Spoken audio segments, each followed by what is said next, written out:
Final thoughts as we get set to hear Finance Minister Nirmala Sitharaman. माननीय सदस्यगण, Two major numbers to watch out for, Rahul, in this budget.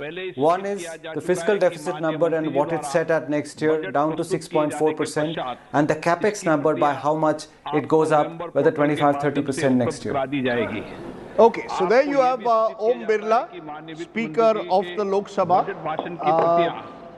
The House fully, all the MPs in. We are going to have, remember, a short budget session before a recess on the 11th of February because of elections, of course, playing a role. But all eyes now on Nirmala Sitharaman.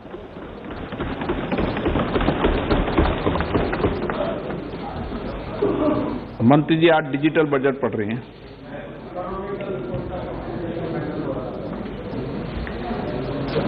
Honorable Speaker, माननीय अध्यक्ष जी,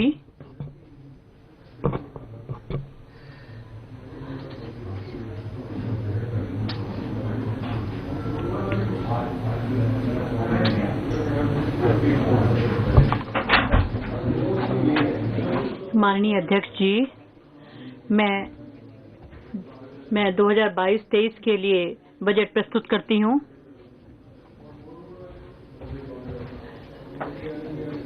शुरू में ही मैं at the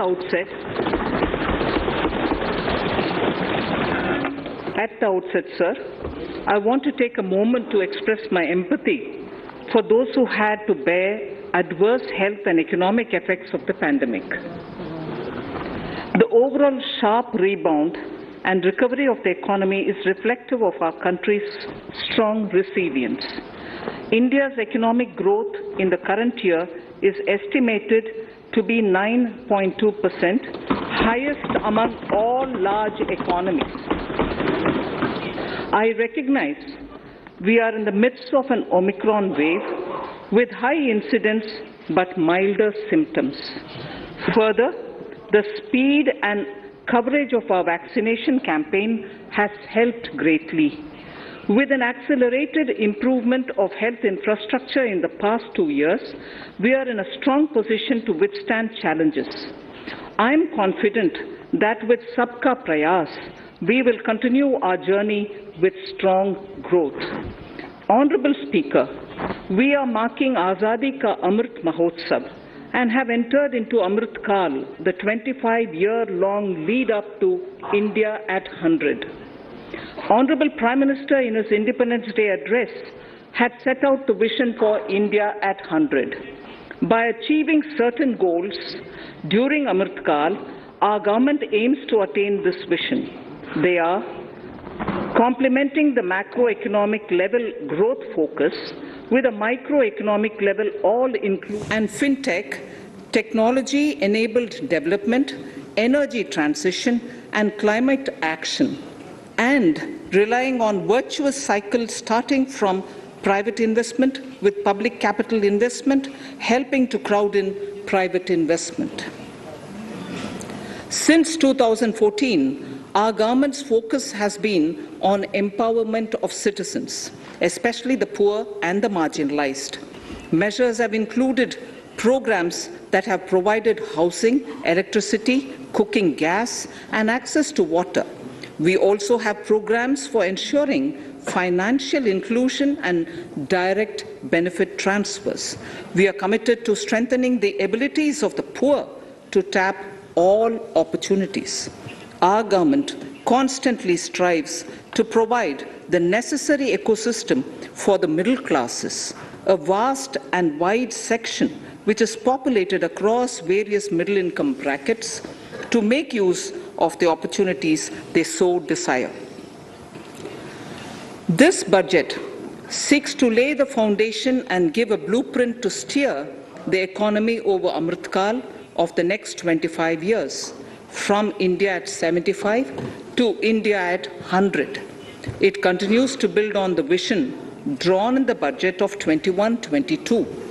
Its fundamental tenets, which included transparency of financial statement and fiscal position, reflect the government's intent, strengths, and challenges. This continues to guide us. The initiatives of the last year's budget have seen significant progress and have been provided with adequate allocations in this budget as well. The strengthening of health infrastructure, speedy implementation of the vaccination program, and the nationwide resilient response to the current wave of the pandemic are evident for all. The productivity-linked incentive in 14 sectors for achieving the vision of Atmanirbhar Bharat has received excellent response, with potential to create 60 lakh new jobs and an additional production of 30 lakh crore during next 5 years. Towards implementation of the new public sector enterprise policy, the strategic transfer of ownership of Air India has been completed. The strategic partner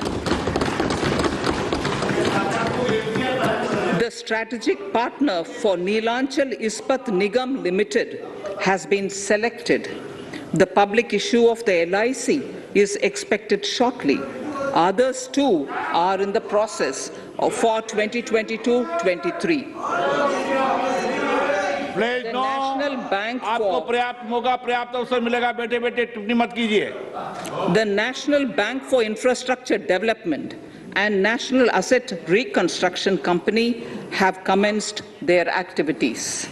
Honorable Speaker, sir, Budget 2021-22 had provided a sharp increase in provision for public investment or capital expenditure. Throughout the year, with the Honorable Prime Minister guiding the implementation, our economic recovery is continuing to benefit from the multiplier effect. This budget continues to provide impetus for growth. It lays a parallel track of 1. A blueprint for the Amrit Kaal, which is futuristic and inclusive. This will directly benefit our youth, women, farmers, the scheduled castes, and the scheduled tribes. And number 2, big public investment. Number 2, big public investment for modern infrastructure, readying for India at 100. This shall be guided by PM Gati Shakti and be benefited by the synergy of multimodal approach. Moving forward on this parallel track, we lay the following 4 priorities: PM Gati Shakti, inclusive development, productivity enhancement and investment, sunrise opportunities, energy transition, and climate action, and 4, financing of investments.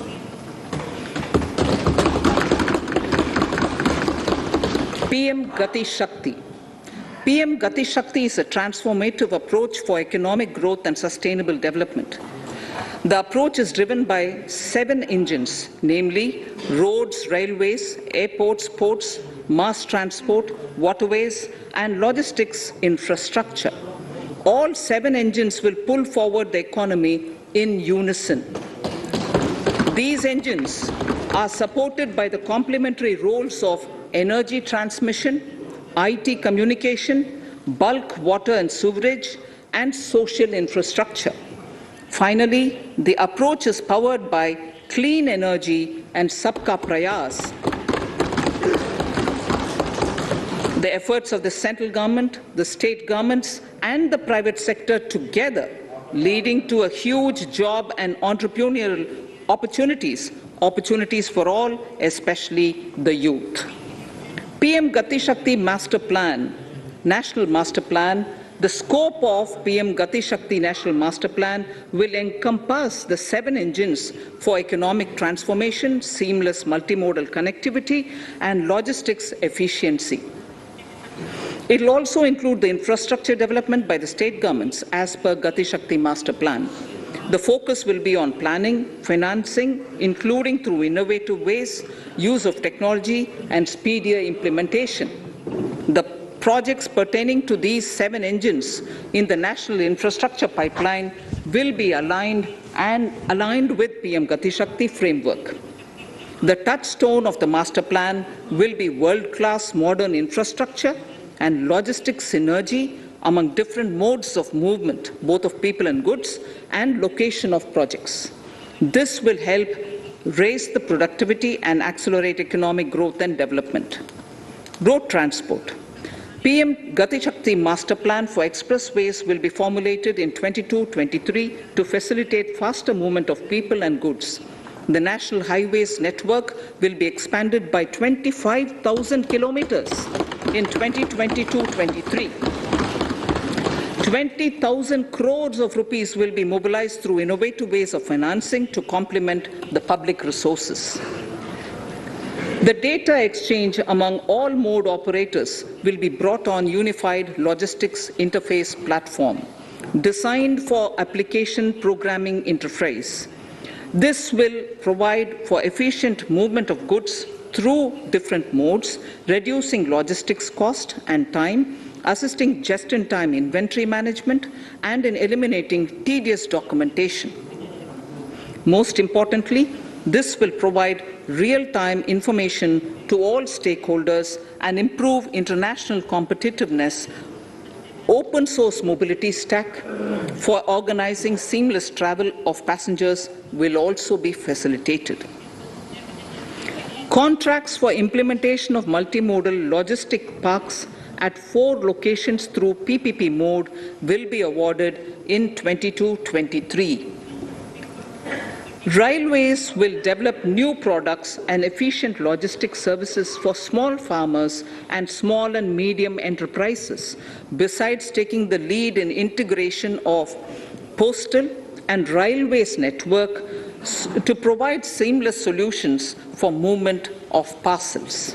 One station, one product concept will be popularized to help local businesses and supply chains.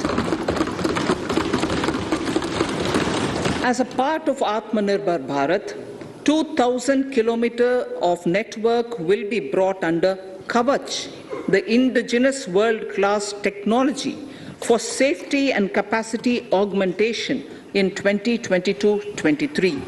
400 new generation Vande Bharat trains will better energy efficiency and passenger riding experience will be developed and manufactured during the next 3 years. 100 PM Gati Shakti cargo terminals for multimodal logistics facilities will be developed during the next 3 years. Innovative ways of financing and faster implementation will be encouraged for building metro systems of appropriate type at scale.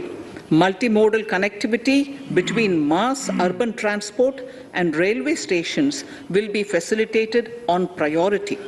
Design of metro systems, including civil structures, will be reoriented and standardized for Indian conditions and needs. Parvat Mala. As a preferred ecologically sustainable alternative to conventional roads in difficult hilly areas, National Ropeways Development Program will be taken up on PPP mode. The aim is to improve connectivity and convenience for commuters, besides promoting tourism. This may also cover congested urban areas where conventional mass transit system is not feasible. Contracts for 8 such ropeway projects for a length of 60 kilometers will be awarded in 22-23.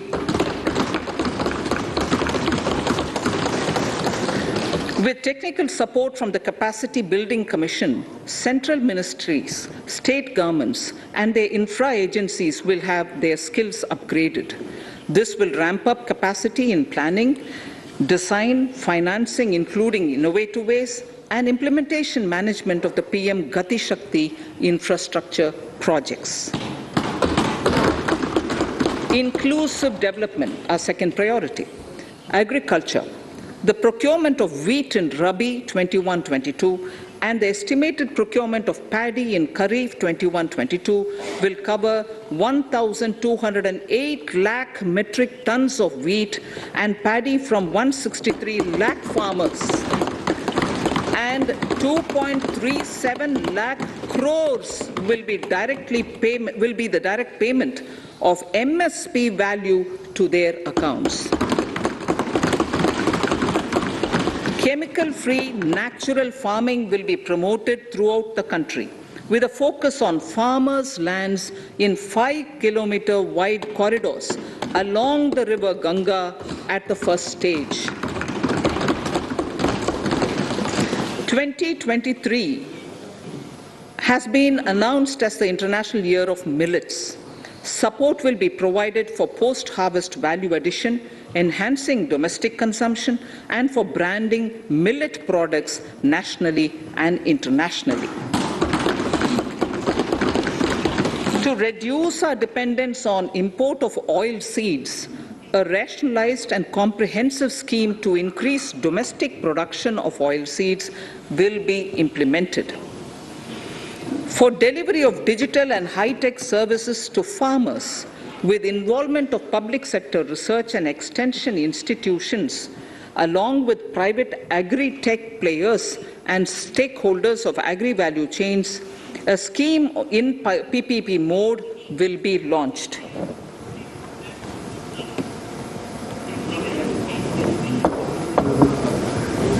Use of Kisan drones will be promoted for crop assessment, digitization of land records, spraying of insecticides and nutrients. States will be encouraged to revise syllabi of agricultural universities to meet the needs of natural, zero budget, and organic farming, modern day agriculture, value addition, and management.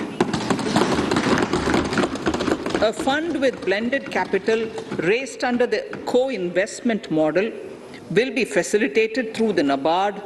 This is to finance startups for agriculture and rural enterprise relevant for farm produce value chain. The activities of these startups will include inter alia, support for FPOs, machinery for farmers on rental basis at farm level, and technology including IT-based support. The implementation of the Ken-Betwa link project at an estimated cost of 44,605 crores will be taken up.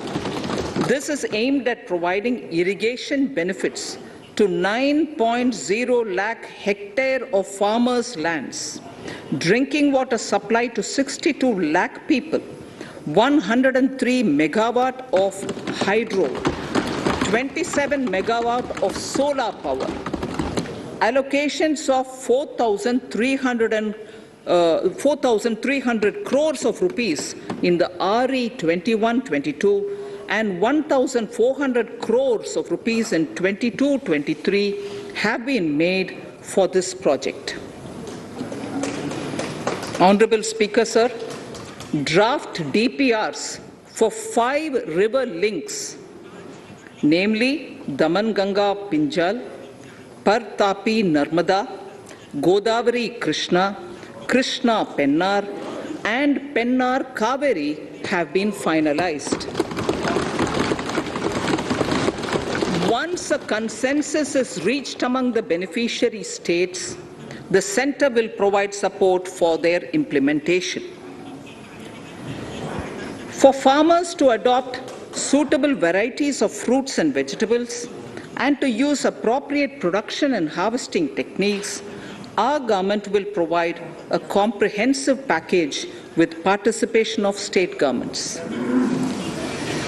MSMEs, Udyam, eShram, NCS and ASEEM portals will be interlinked. Their scope will be widened. They will now perform as portals with live organic databases, providing G2C, B2C and B2B services. These services will relate to credit facilitation, skilling, and recruitment with an aim to further formalize the economy and enhance entrepreneurial opportunities for all. Emergency Credit Line Guarantee Scheme has provided the much-needed additional credit to more than 130 lakh MSMEs. This has helped them mitigate the adverse impact of the pandemic. The hospitality and related services, especially those by micro and small enterprises, are yet to regain their pre-pandemic level of business.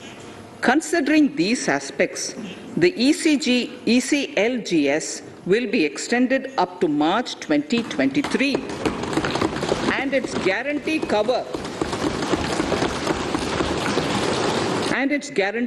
will be expanded by 50,000 crores of rupees to total cover of 5 lakh crores.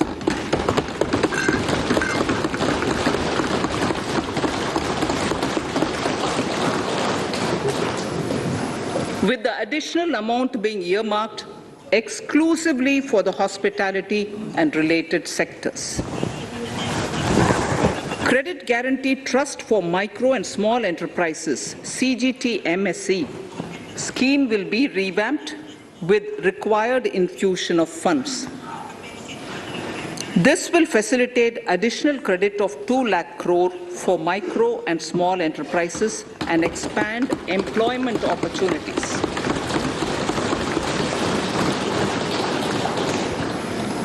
Raising and accelerating MSME performance RAMP program with outlay of 6,000 crore over 5 years will be rolled out. This will help MSME sector become more resilient, competitive, and efficient.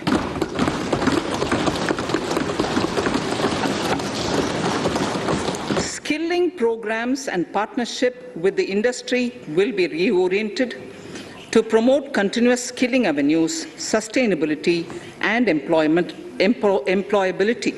The National Skill Qualification Framework will be aligned with dynamic industry needs. Digital ecosystem for skilling and livelihood, the Desh Stack e-portal, will be launched. This aims to empower citizens to skill, reskill, or upskill through online training. It will also provide API-based trusted skill credentials, payment and discovery layers to find relevant jobs and entrepreneurial opportunities. Startups will be promoted to facilitate Drone Shakti through varied applications and for drone as a service. In select ITIs in all states, the required courses for skilling will be started. Due to the pandemic-induced closure of schools, our children, particularly in the rural areas and those from scheduled castes and scheduled tribes and other weaker sections, have lost almost 2 years of formal education. Mostly, these are children in government schools. We recognize the need to impart supplementary teaching and to build a resilient mechanism for education delivery. For this purpose, One Class, One TV channel program of PM E-Vidya will be expanded from 12 to 200 TV channels. This will enable all states to provide supplementary education in regional languages for classes 1 to 12.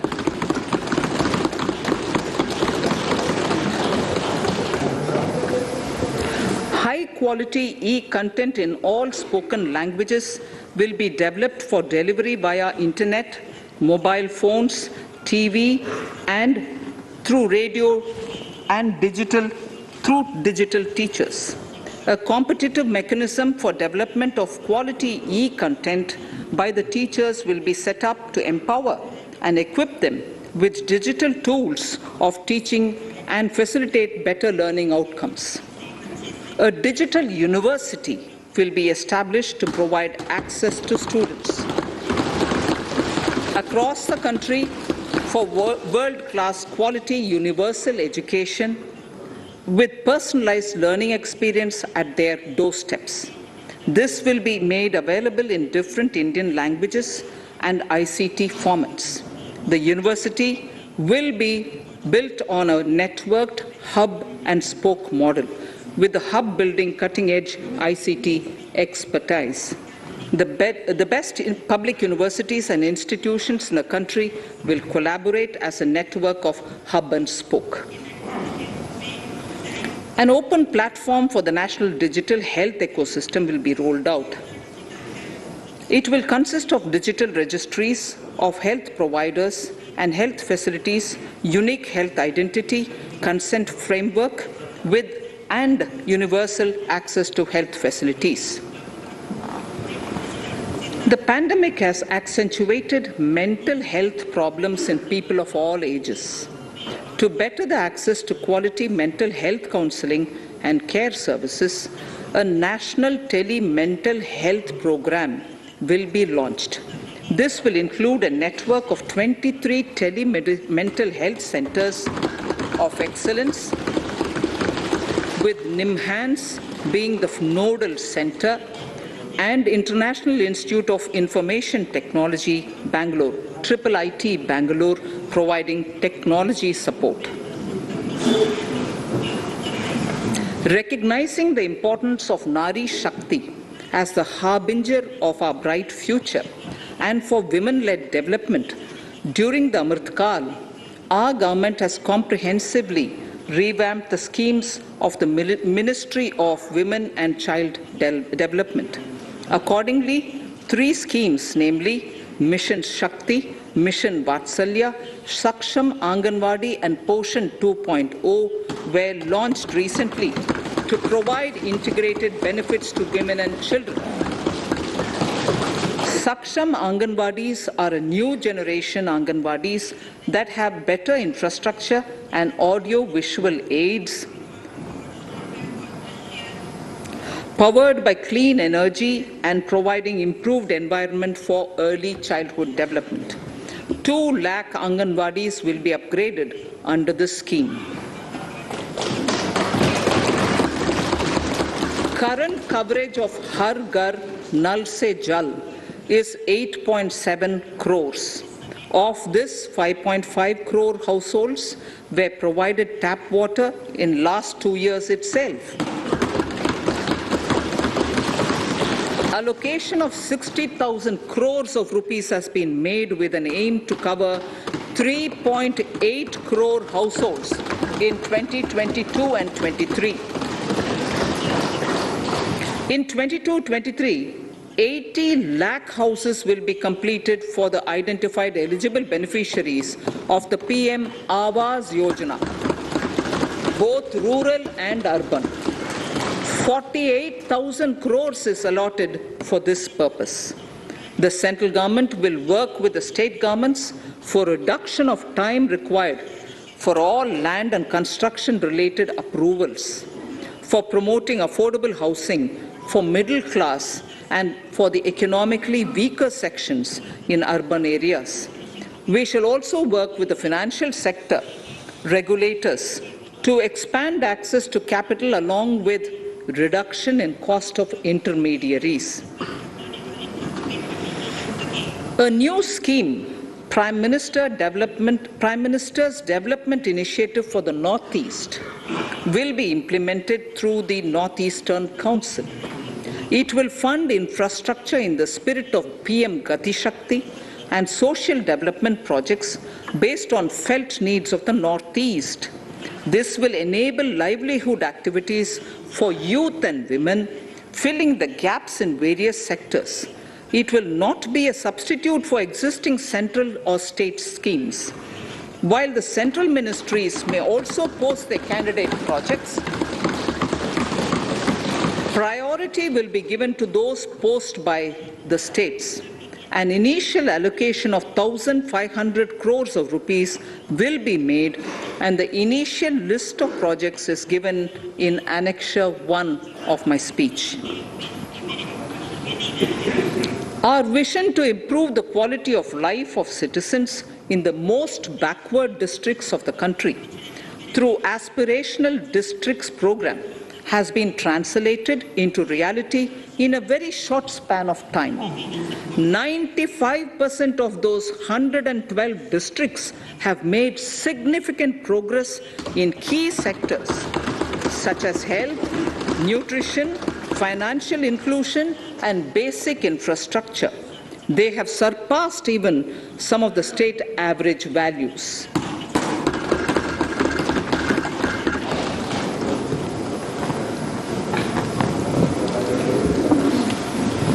However, in those districts, some blocks continue to lag.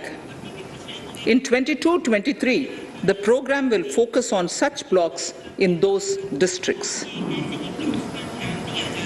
Border villages with sparse population, limited connectivity, and infrastructure often get left out from the development gains.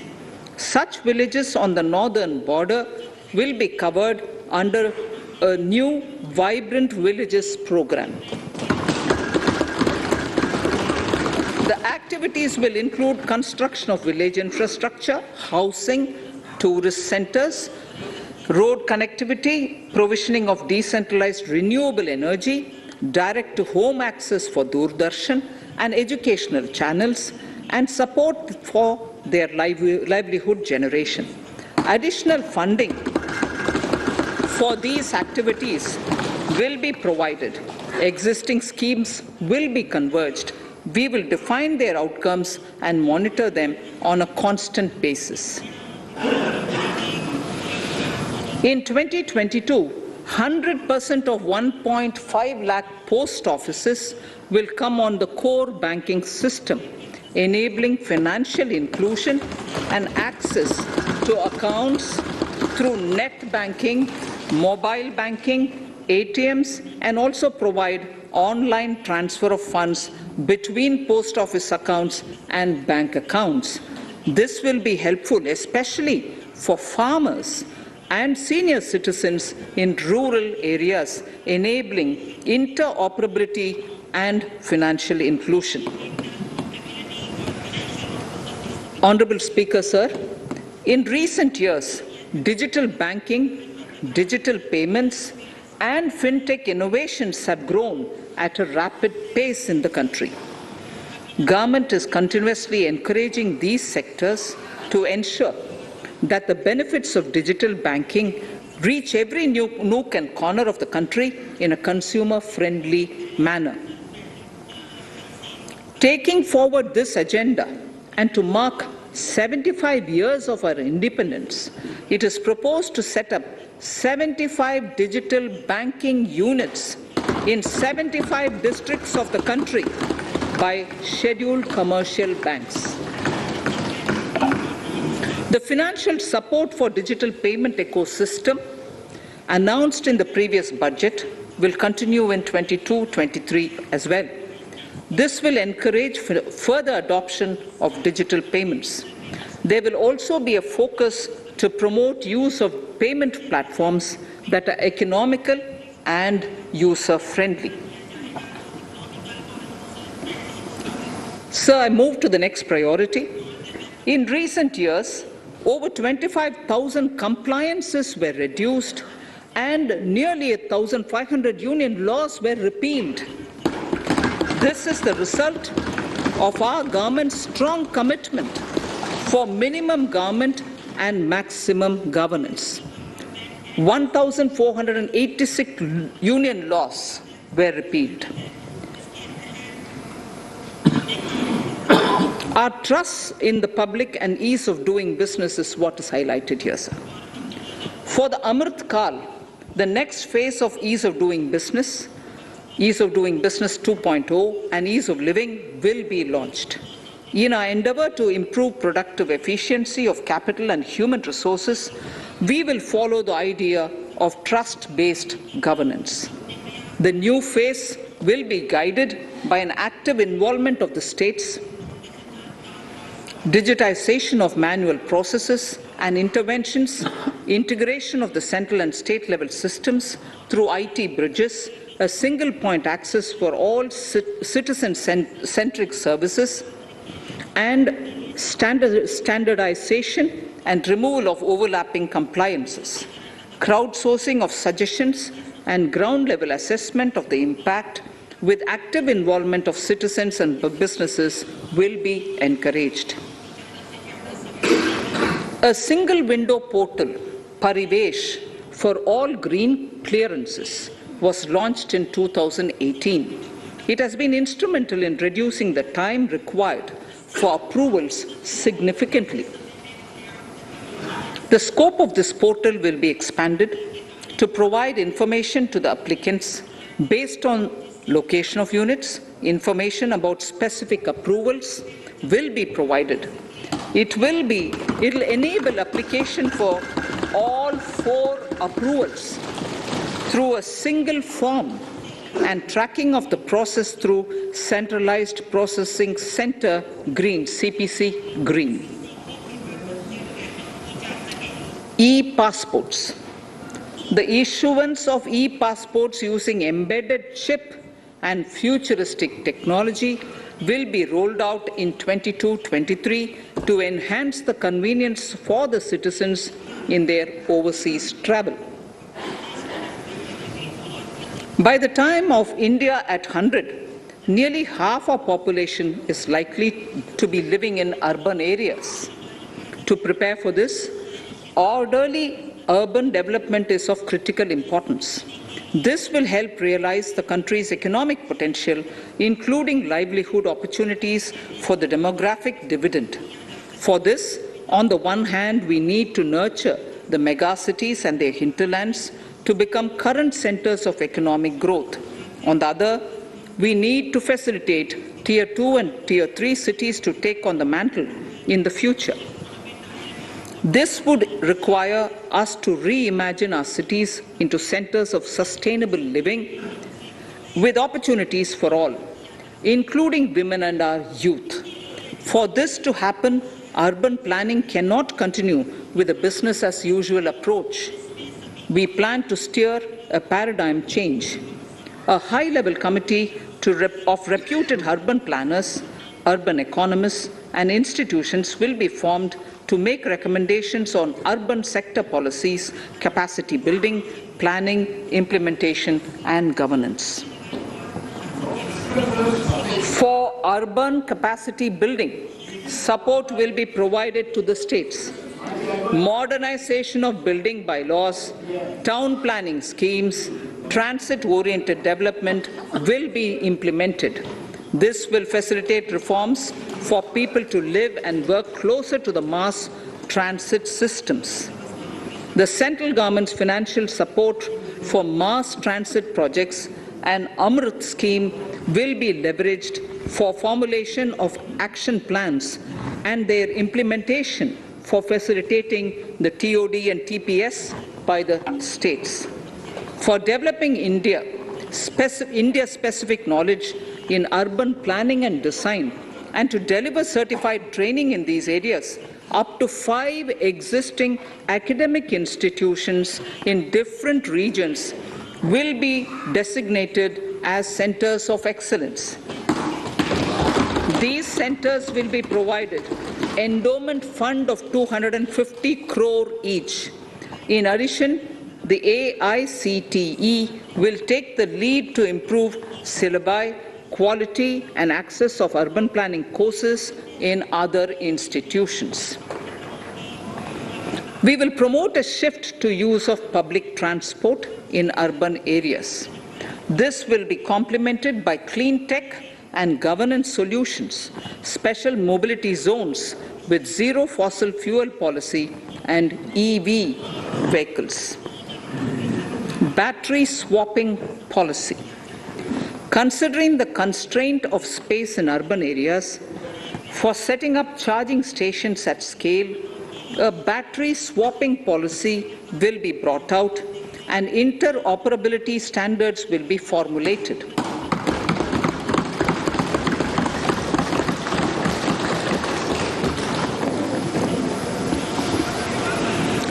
private sector will be encouraged to develop sustainable and innovative business models for battery or energy as a service. This will improve efficiency in the EV ecosystem. Efficient use of land resources is a strong imperative. States will be encouraged to adopt unique land parcel identification number to facilitate IT-based management of records.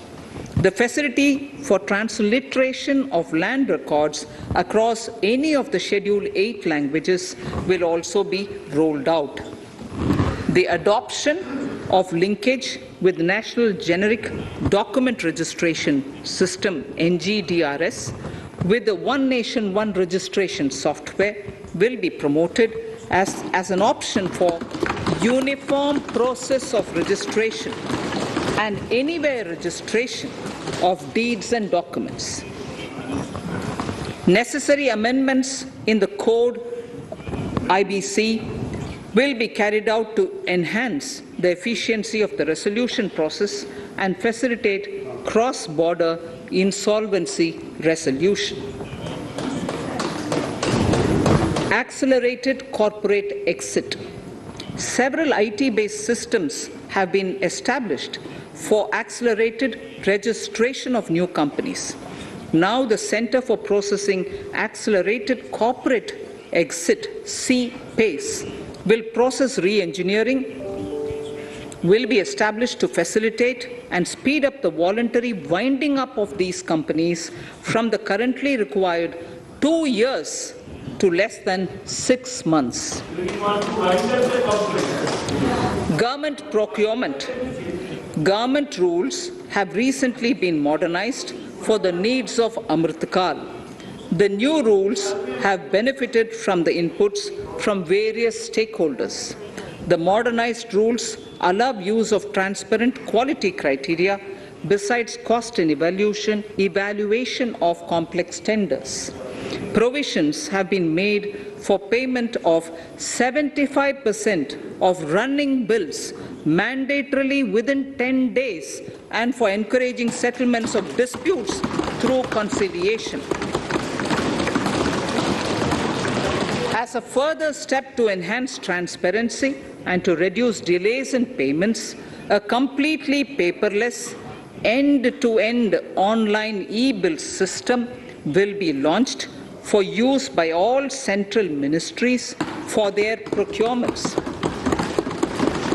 The system will enable the suppliers and contractors to submit online their digitally signed bills and claims and track their status from anywhere. To reduce indirect cost for suppliers and work contractors, the use of surety bonds as a substitute for bank guarantee will be made acceptable in government procurements. Business such as gold imports may also find this useful. IRDAI, insurance regulator, has given the framework for issue of surety bonds by insurance companies. AVGC Promotion Task Force. The animation, visual effects, gaming, and comic, the AVGC sector, offers immense potential to employ youth. An AVGC promotion task force with all stakeholders will be set up to recommend ways to realize this and build domestic capacity for serving our markets and the global demand. Telecom sector. Telecommunications in general and 5G technology in particular can enable growth and offer job opportunities. Required spectrum auctions will be conducted in 2022 to facilitate rollout of 5G's mobile services within 2022-23 by private telecom providers. A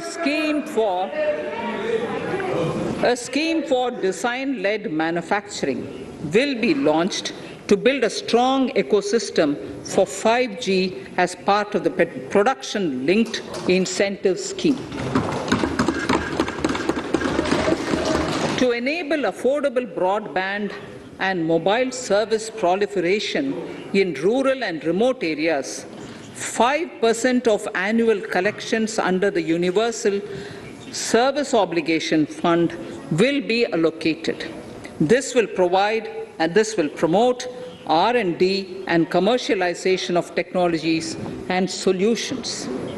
Our vision is that all villages and their residents should have the same access to e-services, communication facilities, and digital resources as urban areas and their residents. The contracts for laying optical fiber in all villages, including remote areas, will be awarded under the BharatNet project through PPP in 22 and 23. Completion is expected in 2025. Measures will be taken to enable better and more efficient use of the optical fiber. Export promotion.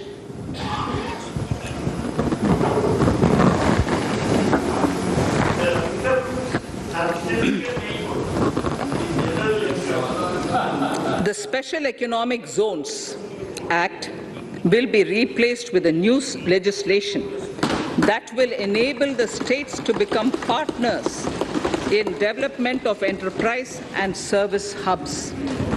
This will cover all large existing and new industrial enclaves to optimally utilize available infrastructure and enhance competitiveness of exports. Atmanirbharta in defense. Our government is committed to reducing imports and promoting Atmanirbharta in equipment for the armed forces. 68% of the capital procurement budget will be earmarked for domestic industry in 22-23, up from 58% in 21-22. Defense R&D will be opened up for industry, startups, and academia, with 25% of defense R&D budget earmarked. Private industry will be encouraged to take up design and development of military platforms and equipment in collaboration with DRDO and other organizations through SPV model. An independent nodal umbrella body will be set up for meeting wide-ranging testing and certification requirements. Artificial intelligence, geospatial systems and drones, semiconductor and its ecosystem, space economy, genomics and pharmaceuticals, green energy and clean mobility systems have immense potential to assist sustainable development at scale and modernize the country. They provide employment opportunities for our youth and make Indian industry more efficient and competitive. Supportive policies, light touch regulations, facilitative actions to build domestic capacities and promotion of research and development will guide the government's approach. For R&D in the sunrise opportunities, in addition to efforts of collaboration among academia, industry and public institutions, government contribution will be provided. Energy transition and climate change. The risks of climate change are the strongest negative externalities that affect India and other countries. As Honorable Prime Minister said at the COP26 summit in Glasgow last November, and I quote, "What is needed today is mindful and deliberate utilization instead of mindless, destructive consumption," unquote. The low-carbon development strategy, as enunciated in the Panchamrit that he announced is an important reflection of our government's strong commitment towards sustainable development. The strategy opens up huge employment opportunities and will take the country on a sustainable development path. This budget proposes several near-term and long-term actions accordingly. Solar power. To facilitate domestic manufacturing for the ambitious goal of 280 gigawatts of installed solar capacity by 2030, an additional allocation of 19,500 crores for PLI, production-linked incentive, for manufacturing of high-efficiency modules with priority to fully integrate manufacturing units from polysilicon to solar PV modules will be made. Honorable Speaker, sir, the circular economy transition is expected to help in productivity enhancement as well as creating large opportunities for new businesses and jobs. The action plans for 10 sectors such as electronic waste, end-of-life vehicles, used oil waste, toxic and hazardous industrial waste are already ready. The focus will now be on addressing important cross-cutting issues of infrastructure, reverse logistics, technology upgradation, and integration with informal sector.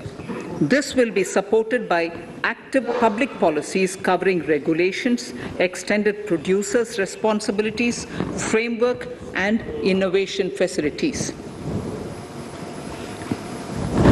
5 to 7% biomass pellets will be co-fired in thermal power plants, resulting in carbon dioxide savings of 38 MMT annually.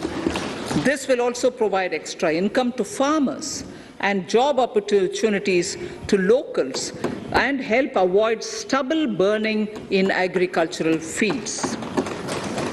Saving energy is an important aspect of the energy management. Hence, energy efficiency and savings measures will be promoted.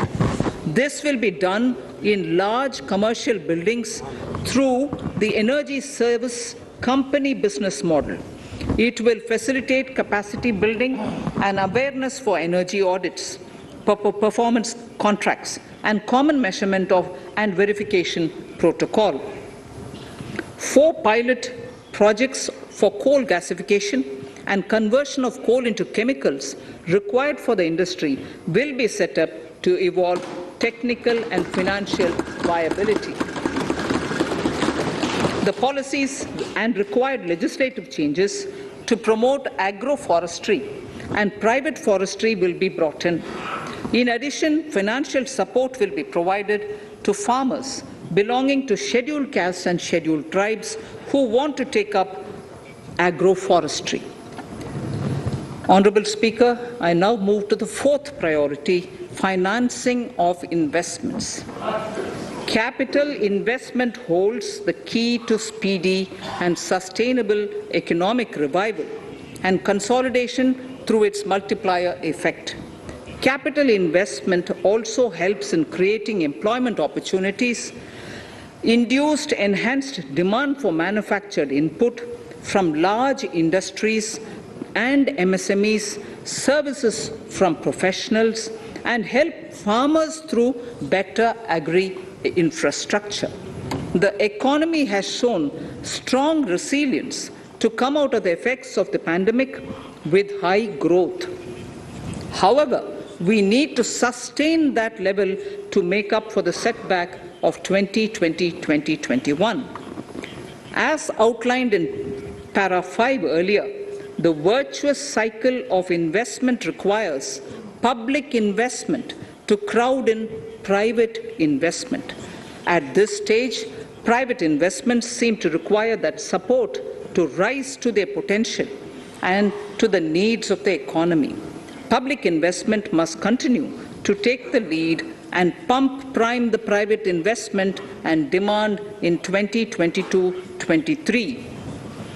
Considering the above imperative, the outlay for capital expenditure in the Union budget is once again being stepped up sharply by 35.4% from 5.54 lakh crore in the current year to 7.50 lakh crores in 22-23. This has increased to more than 2.2 times the expenditure of 2019-20. This outlay in 22-23 will be 2.9% of the GDP. Effective capital expenditure. With this investment taken together with the provision made for creation of capital assets through grants and aid to states, the effective capital expenditure of the central government is estimated at 10.68 lakh crores in 22-23, which will be about 4.1% of the GDP. Green bonds. As a part of the government's overall market borrowings in 22-23, sovereign green bonds will be issued for mobilizing resources for green infrastructure. The proceeds will be deployed in public sector projects which help in reducing the carbon intensity of the economy. Gift IFSC. World-class foreign universities and institutions will be allowed in the gift city to offer courses in the financial management, fintech, science, technology, engineering, and mathematics free from domestic regulations, except those by the IFSCA, to facilitate availability of high-end human resources for financial services and technology. An international arbitration center will be set up in the gift city for timely settlement of disputes under international jurisprudence. Services for global capital for sustainable and climate finance in the country will be facilitated in the gift city. Infrastructure status. Data centers and energy storage systems, including dense charging infrastructure and grid-scale battery systems, will be included in the harmonized list of infrastructure. This will facilitate credit availability for digital infrastructure and clean energy storage. Venture capital and private equity invested more than 5.5 lakh crores last year, facilitating one of the largest startup growth system. Scaling up this investment requires a holistic examination of regulatory and other frictions. An expert committee will be set up to examine and suggest appropriate measures. Government-backed funds, NIIF and SIDBI, Fund of Funds, have provided scale capital, creating a multiplier effect. For encouraging important sunrise sectors such as climate action, deep tech, digital economy, pharma, and agri-tech, the government will promote these thematic funds for blended finance, with the government share being limited to 20% and the funds being managed by private fund managers. For financing the infrastructure needs, the stepping up of public investment will need to be complemented by private capital at a significant scale. Measures will be taken to enhance financial viability of projects, including PPP, with technical and knowledge assistance from multilateral agencies. Enhancing financial viability shall also be obtained by adopting global best practices, innovative ways of financing, and balanced risk allocation. Digital rupee.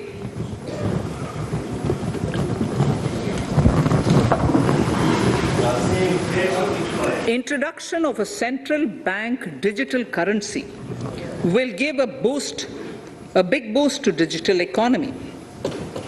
Digital currency will also lead to a more efficient and cheaper currency management system. It is therefore proposed to introduce digital rupee using blockchain and other technologies to be issued by the Reserve Bank of India starting 2022 and 23. Financial assistance to states for capital investment. Reflecting the true spirit of cooperative federalism, the central government is committed to bolstering the hands of the states in enhancing their capital investment towards creating productive assets and generating remunerative employment. The scheme for financial assistance to states for capital investment has been extremely well received by the states. In deference to the requests received during my meeting with the chief ministers and state finance ministers, the outlay for this scheme is being enhanced from 10,000 crores in the budget estimates to 15,000 crores in the revised estimates for the current year.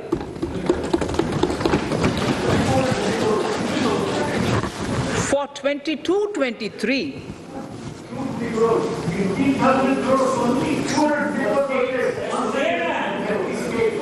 I'll repeat that sentence for the benefit of many of our honourable members.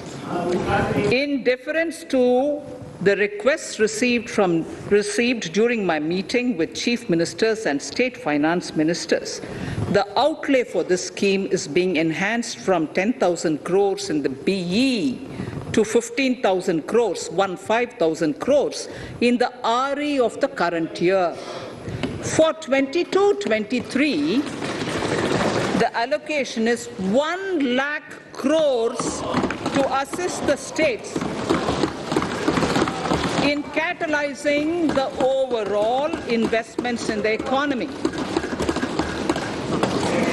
These 50-year interest-free loans are over and above the normal borrowings allowed to the states, are over and above the normal borrowings to the states. This allocation will be used for PM Gati Shakti related and other productive capital investments of the states.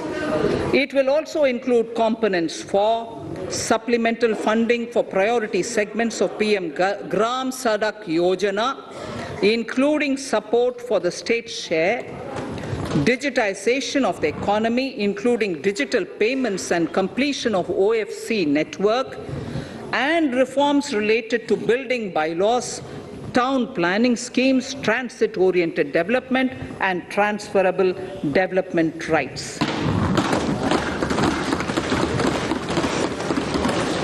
In 22-23, in accordance with the recommendations of the 15th Finance Commission, the states will be allowed a fiscal deficit of 4% of the GSDP, of which 0.5% will be tied to power sector reforms, for which the conditions have already been communicated in 21-22. Fiscal management. As against a total expenditure of 34.83 lakh crores of rupees projected in the BE 21-22, the revised estimate is 37.70 lakh crores. The revised estimate of capital expenditure is 6.3 lakh crores of rupees. This includes an amount of 51,971 crores towards settlement of outstanding guaranteed liabilities of Air India and its other sundry commitments. Coming to the budget estimates, Honourable Speaker, sir, the total expenditure in 22-23 is estimated at 39.45 lakh crores, while the total receipts other than borrowings are estimated at 22.84 lakh crores of rupees.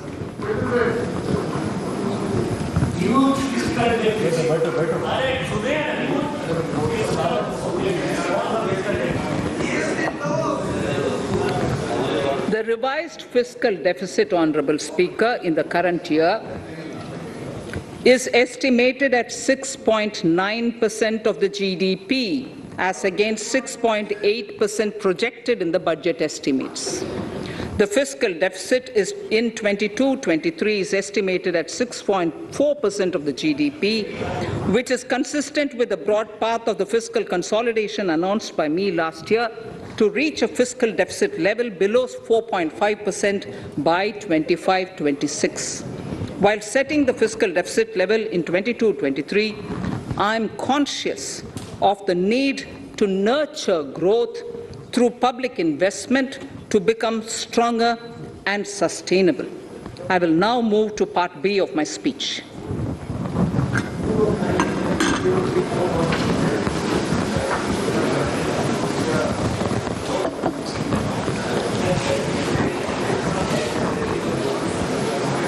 Direct tax. Honorable Speaker, sir, I take this opportunity to thank all the taxpayers of our country who have contributed immensely and strengthened the hands of the government in helping their fellow citizens in this hour of need. So I have brought in a little verse from the Mahabharata. I won't spend more time reading because I would like the speech to get enough time. However, the substance of it is the king must make arrangements for yoga kshema, which is the welfare of the populace, by way of abandoning any laxity and by governing the state in line with dharma, along with collecting taxes which are in consonance with dharma. This is Mahabharata Shanti Parva Adhyaya, Shloka 11 from 72. Drawing wisdom from our ancient texts, we continue on the path to progress. The proposals in this budget, while continuing with our declared policy of stable and predictable tax regime, intend to bring more reforms that will take ahead our vision to establish a trustworthy tax regime. This will further simplify the tax system, promote voluntary compliance by taxpayers, and reduce litigation. Introducing new updated return. India is growing at an accelerated pace and people are undertaking multiple financial transactions. The Income Tax Department has established a robust framework of reporting of taxpayers' transactions.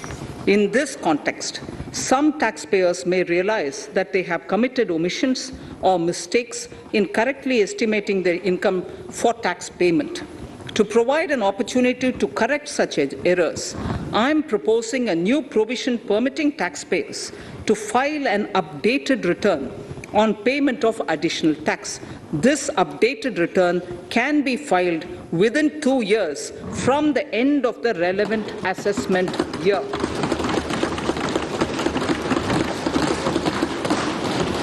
Honorable Speaker, sir, presently, if the department finds out that some income has been missed out by an assessee, it goes through a lengthy process of adjudication. Instead, with this proposal now, there will be a trust repost in the taxpayers that will enable the assessee herself to declare the income that she may have missed out earlier while filing her return. Full details of the proposal are given in the finance bill. It is an affirmative step in the direction of voluntary compliance.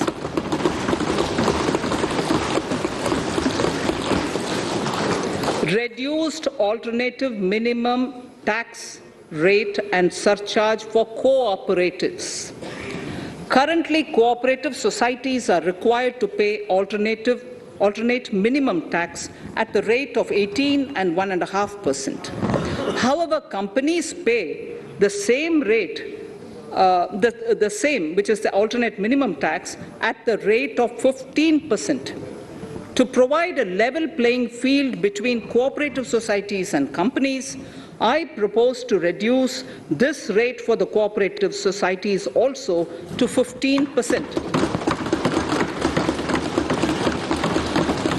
Honorable Speaker, sir, I also propose to reduce the surcharge on cooperative societies from the present 12% to 7% for those having total income of more than 1 crore and up to 10 crores. This would help in enhancing income of cooperative societies and its members who are mostly from the rural and from farming communities. Tax relief to persons with disability. The parent or guardian of a differently abled person can take an insurance scheme for such person. The present law provides for deduction to the parent or guardian only if the lump sum payment or annuity is available to the differently abled person on the death of the subscriber, that is the parent or the guardian. There could be situations where the differently abled dependent may need payment of annuity or lump sum amount even during the lifetime of their parent or guardian. I propose thus to allow the payment of annuity and lump sum amount to the differently abled dependent during the lifetime of the parent and guardians, that is parent or guardians, attaining the age of 60 years. Parity between employees of the state and central governments. At present, the central government contributes 14% of the salary of its employee to the National Pension System, NPS, Tier 1. This is allowed as a deduction in computing the income of the employee. However, such deduction is allowed only to the extent of 10% of the salary in case of employees of the state governments.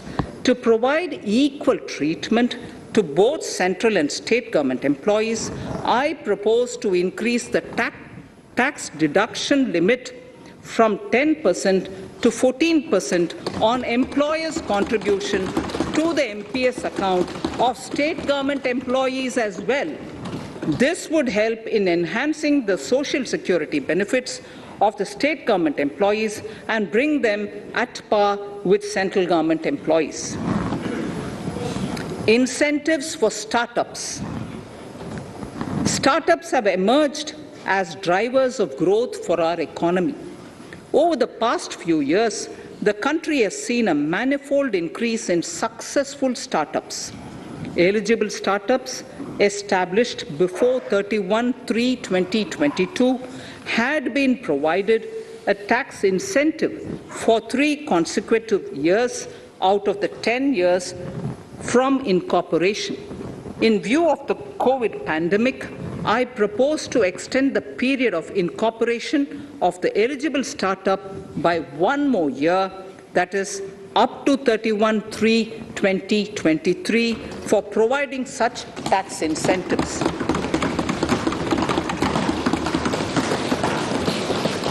Incentives for newly incorporated manufacturing entities under concessional tax regime. In an effort to establish a global competitive business environment for certain domestic companies, a concessional tax regime of 15% was introduced by our government for newly incorporated domestic manufacturing companies. I propose to extend the last date for commencement of manufacturing or production under Section 115B(ab) by 1 more year, that is from 31st March 2023 to 31st March 2024.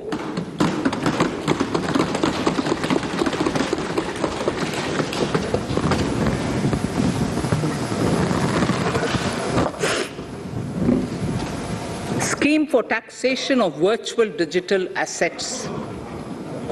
There has been a phenomenal increase in transaction in virtual digital assets.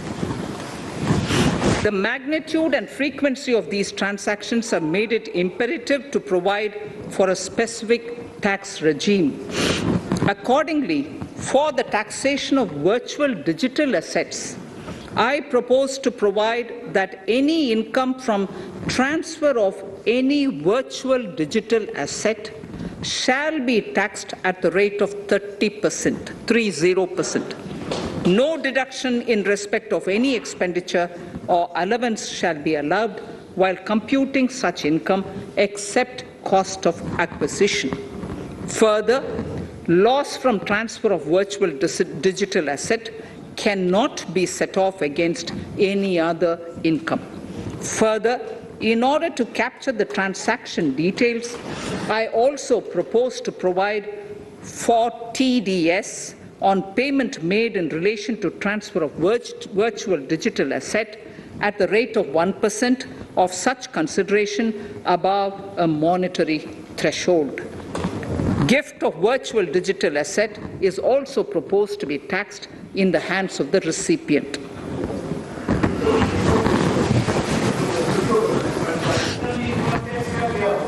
Litigation management to avoid repetitive appeals by the department.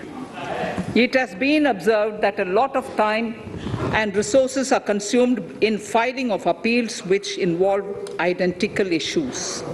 Taking forward our policy of sound litigation management, I propose to provide that if a question of law in the case of an assessee is identical to a question of law which is pending in the appeal before a jurisdictional high court or Supreme Court, in any case, the filing of further appeal in the case of this assessee by the department shall be deferred till such a question of law is decided by the jurisdictional high court or the Supreme Court. This will greatly help in reducing the repeated litigation between taxpayer and the department. Taking forward our efforts to further promote the IFSC, I hereby propose to provide that income of a non-resident from offshore derivative instruments or over-the-counter derivatives issued by an offshore banking unit, income from royalty and interest on account of lease of ship, and income received from portfolio management services in IFSC shall be exempt from tax subject to specified conditions. Rationalization of surcharge. In the globalized business world, there are several work contracts whose terms and conditions mandatorily require formation of a consortium. The members in the consortium are generally companies. In such cases, the income of these AOPs has to suffer a graded surcharge up to 37%, which is a lot more than surcharge on the individual companies. Accordingly, I propose to cap the surcharge of these AOPs at 15%. Further, the long-term capital gains on listed equity shares, units, etc., are liable to maximum surcharge of 15%, while other long-term capital gains are subjected to a graded surcharge which goes up to 37%. I propose to cap the surcharge on long-term capital gains arising on transfer of any type of assets at 15%. This step will give a boost to startup community, and along with my proposal on the extended tax benefits to manufacturing companies and startups, reaffirms our commitment to Atmanirbhar Bharat. Clarification in relation to health and education cess as business expenditure. The income tax is not an allowable expenditure for computation of business income. This includes tax as well as surcharges. The health and education cess is imposed as an additional surcharge on the taxpayer for funding specific government welfare programs. However, some courts have allowed health and education cess as business expenditure, which is against the legislative intent. To reiterate the legislative intent, I propose to clarify that any surcharge or cess on income and profits is not allowable as business expenditure. Deterrence against tax evasion. Honourable Speaker, sir, presently there is ambiguity regarding set-off of brought forward loss against undisclosed income detected in search operations. It has been observed that in many cases where undisclosed income or suppression of sales, etc., is detected, payment of tax is avoided by setting off of losses. In order to bring certainty and to increase deterrence among tax evaders, I propose to provide that no set-off of any loss shall be allowed against undisclosed income detected during search and survey operations.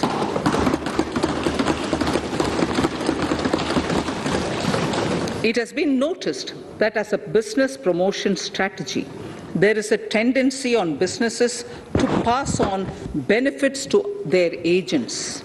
Such benefits are taxable in the hands of the agents. In order to track such transactions, I propose to provide for tax deduction by the person giving benefits if the aggregate value of such benefits exceeds 20,000 rupees during the financial year. A few other changes are being made, the details of which are there in the finance bill.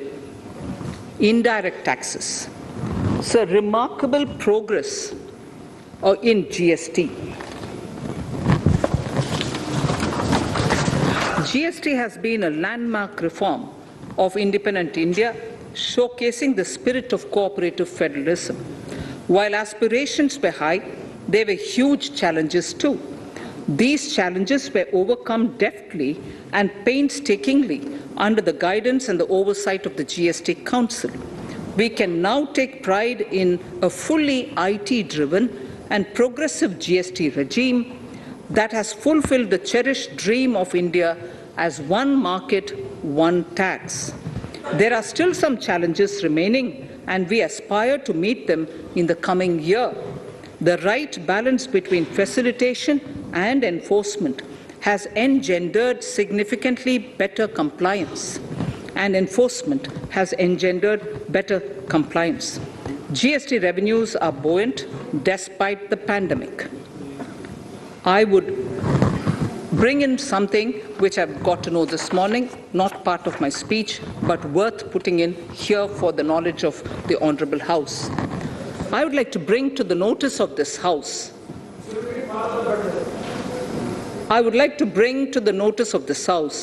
that the gross GST collections for the month of January 22 are rupees 1,40,986 crores,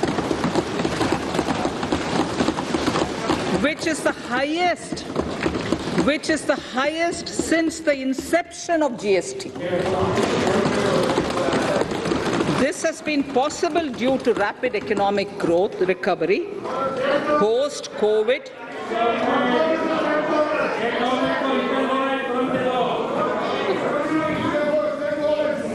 This has been possible due to the rapid economic recovery post-COVID, as well as various policy and administration undertaken by central and state tax administrations. Taxpayers deserve applause for this growth. Not only did they adapt to the changes, but enthusiastically contributed to the cost of paying taxes. Special economic zones. In Part A of my speech, I have referred to the proposed reforms in SEZs. Alongside, we will also undertake reforms in customs administration of SEZs, and it shall henceforth be fully IT-driven and function on the customs national portal with a focus on higher facilitation and with only risk-based checks. This will ease doing business by SEZ units considerably. This reform shall be implemented by 30th September 2022. Customs reforms and duty rate changes. Customs administration has reinvented itself over the years through liberalized procedures and infusion of technology. Faceless customs has been fully established. During COVID-19 pandemic, customs formation have done exceptional frontline work against all odds, displaying agility and purpose. Customs reforms have played a very vital role in domestic capacity creation, providing level playing field to our MSMEs, easing the raw material supply side constraints, enhancing ease of doing business, and being an enabler to other policy initiatives such as PLI and phased manufacturing plans. My proposal on customs side are aligned to these objectives. Project imports and capital goods. National Capital Goods Policy 2016 aims at doubling the production of capital goods by 2025. This would create an employment opportunities and result in increased economic activity. However, several duty exemptions, even extending to over 3 decades, in some cases have been granted to capital goods for various sectors like power, fertilizer, textiles, leather footwear, food processing, and fertilizers. These exemptions have hindered the growth of the domestic capital goods sector. Similarly, project import duty concessions have also deprived the local producers of a level playing field in areas like coal mining projects, power generation, transmission or distribution projects, railway and metro projects. Our experience suggests that reasonable tariffs are conducive to the growth of domestic industry and make in India without significantly impacting the cost of essential imports. Accordingly, Honourable Speaker, Sir, it is proposed to phase out the concessional rates in capital goods and project imports gradually and apply a moderate tariff of 7.5%. Certain exemptions for advanced machineries that are not manufactured within the country shall continue. A few exemptions are being introduced on inputs like specialized castings, ball screw, and linear motion guide to encourage domestic manufacturing of capital goods. In the last 2 budgets, we have rationalized several customs exemptions. We have once again carried out an extensive consultation, including by crowdsourcing. As a result of these consultations, more than 350 exemption entries are proposed to be gradually phased out. These include exemptions on certain agricultural produce,